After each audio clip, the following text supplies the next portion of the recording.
Hey there, folks. Santee at the Arizona Ghost Raiders here. Bordellos. Let's look into them.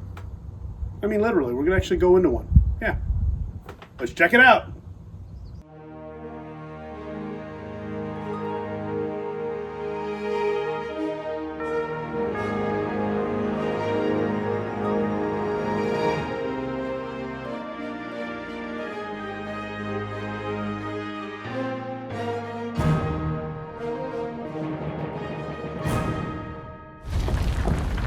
I'm here with two other Ghost Raiders, Arizona Red and Dirty Dan. Sometime back, we did an episode on bordellos and showed the outside of the one at Goldfield Ghost Town. And we're going to check out a brothel. Oh, did you tell your wife about that? As you saw from last week's video, we were able to get in and get footage. God, the wallpaper is like really cool. It's called Lulu's Bordello, named after Luann Schuss, who is the owner's wife. Oh, okay. So it's always been for her. This is where the ladies would advertise, stand out here, lure their fellas up. Men outnumbered women 80-1 in this town, so it probably wasn't hard to get them up. Pardon the pun. The term bordello goes back centuries, with the origin being bordel, which is a small cabin or domicile. Brothel, in turn, stems from a word meaning vile or worthless person. Yeah, that's pretty terrible. Their museum is really fascinating and does a wonderful job showing the lives of these working women who, incidentally, get a bad rap even today. But then I work in a profession of diminishing returns. As we've discussed, not all houses of ill repute were standalone buildings run by a madam. Some were connected to saloons, and other women just operated out of rooms called cribs, some of them independently. Prostitutes and bordellos, like the one in Goldfield, usually had a better time of it because the madams took better care of them. The Goldfield Bordello Museum has a winding staircase which leads to the establishment right out on the main street. Funny, you would think there would be an air of discretion with these places. I mean, if you didn't want everyone in town knowing you're going to a brothel, put the staircase in the back. Where's he going? Well, he's gonna need all the practice he can get. Practice? When you enter, there's a sitting room with sofas and chairs, then the individual rooms are off that central area. Men were offered libations and maybe cigars while they waited for their lady of choice to be finished with the previous, customer. Hi! Hi, Mark. Hey, Ed. Ah, what a long day.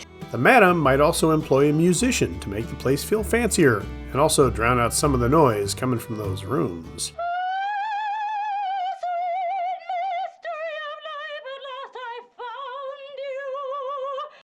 When building Goldfield back in the 1980s, Bob Schuss did a lot of road trips to acquire inspiration as well as antiques and mining equipment. In Idaho, he found a historic cat house, which gave him the idea that Goldfield needed to have one too. Schuss felt the story of these women needed to be told, and I agree. As we've alluded to in these videos, prostitution was extremely important to the settling of the West. Hey, Santee. I hear you got little rooms up there for some extracurricular activities. I really do, Joe, yep. Well, how much does it cost? $1. $1? Hope she's better looking than Bill Brazelton. In fact, many of these madams were instrumental in setting up schools and churches in these towns. Getting back to the bordello. Each room is immaculately set up to show the Victorian finery. The rooms look very livable and not just a cot for doing the bedroom rodeo. These women would have clothing that would be suitable for walking around town as well as entertaining. An interesting observation would be the lack of a balcony. Turns out that's to keep the girls from letting men up off the clock and earning some extra money on the side. A wash basin is essential to clean up between customers. Having a large copper bathtub would also have been beneficial. Let's face it, some of these customers were a little ripe. If you're a cowhand, how come you stink of sheep dip? Now, I found bordello museums in a few places in the West, and I really think they need to be experienced. If you get a chance, check one out. I'll put some links in the description field down below.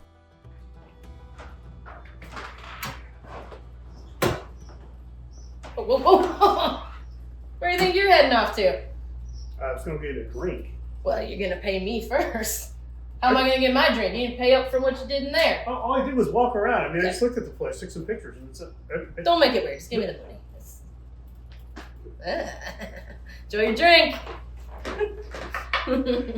Well, folks, that's it for another episode. Thanks for watching.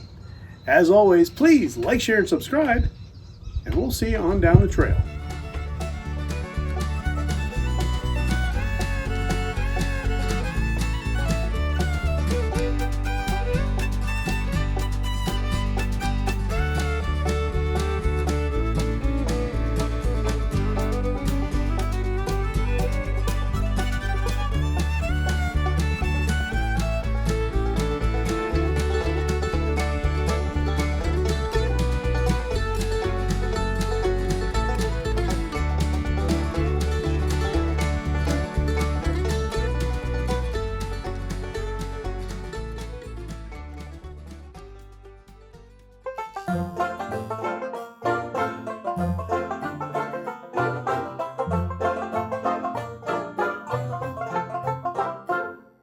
A wash basin? Wash basin. Ryan, be careful what you shoot at. Most things down here don't react well to bullets.